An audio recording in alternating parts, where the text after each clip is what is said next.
Friends, कल प्रधानमंत्री नरेंद्र मोदी जी ने 12 बजे रात को एक वीडियो बनाया। उसको लेके बहुत सारे मीम बन रहे हैं, प्रधानमंत्री का मजाक उड़ाया जा रहा है। लेकिन मैं सच में आपसे कुछ गंभीर सवाल पूछना चाहता हूं। क्या वास्तव में अब भी प्रधानमंत्री की बातों पर आपको भरोसा है?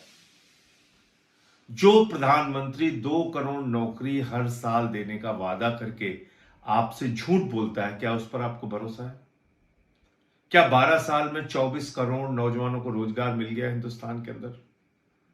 अग्निवीर योजना लाके भारत की सेना को 4 साल की नौकरी में तब्दील करने वाले प्रधानमंत्री पे क्या अब भी आपको भरोसा है? एक पेड़ मां के नाम कह के लाखों पेड़ अडानी के नाम करने वाले व्यक्ति पर क्या अब भी आपको भरोसा है? हिंदुस्तान के चंद पूंजीपतियों का लाखों करोड़ रुपए माफ करने वाला और नौजवानों पे लाठी बरसाने वाले प्रधानमंत्री पे क्या वास्तव में आपको भरोसा है?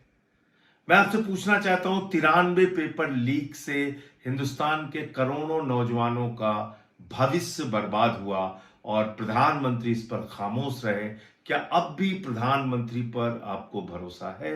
क्या अब भी प्रधानमंत्री पर आपको भरोसा है? क्योंकि 2024 में जब नीट का पेपर लीक हुआ था, प्रधानमंत्री ने संसद में भरोसा दिलाया था कि उनके पास मजबूत कानून है कार्रवाई करने के लिए।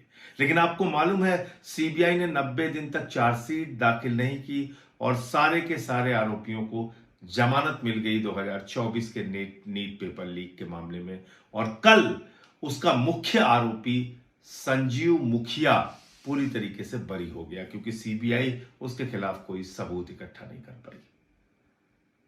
कितना धोखा इस देश को प्रधानमंत्री ने दिया है। अगर आप याद करेंगे, सोचेंगे, तो आपको रात की नींद नहीं आएगी। महीने भर से आंदोलन चल रहा है दिल्ली के जंतर मंतर पे। उनके दफ्तर से 3 किलोमीटर की दूरी पे आंदोलन चल रहा है। देश का करोड़ों नौजवान आंदोलित है, सड़कों पे है, प्रधानमंत्री से फरियाद कर रहा है, शिक्षा मंत्री का इस्तीफा ले लो, कुछ तो जवाबदेही तय करो। देश का युवा कह रहा है, जो 21 बच्चे मारे गए उनके परिवार को मुआवजा तो दे दो कम से कम प्रधानमंत्री जी। नहीं सुना प्रधानमंत्री ने। अब कह रहे हैं फास्ट ट्रैक कोर्ट बनाएंगे। अब बस यही बहुत बड़ी चीज आपके लिए कर रहे हैं, जश्न मनाइए आप। अरे उस फास्ट ट्रैक कोर्ट के सामने सबूत कौन लेके जाएगा? सीबीआई लेके जाएगी, पुलिस लेके जाएगी। वो सीबीआई तो कहती है कि आरोपी ही नहीं है। वो सीबीआई तो सबको छुड़वा देती है, कोर्ट के सामने कोई साक्ष्य प्रस्तुत नहीं करती। तो बिना कोर्ट के सामने साक्ष्य के कोई भी फास्ट ट्रैक कोर्ट या हवाई कोर्ट, कोई भी कोर्ट कैसे सजा दे देगी? तो इसलिए मैं ये सवाल आपके लिए छोड़ता हूं। अगर अब भी इतना धोखा खाने के बावजूद आपको प्रधानमंत्री की बातों पर भरोसा है, तो वह आप तय करिए। और प्रधानमंत्री की बातों पर भरोसा नहीं है तो फिर एक आवाज, एक आंदोलन इस देश में जो चल रहा है उसके समर्थन में लगाइए। जय हिंद।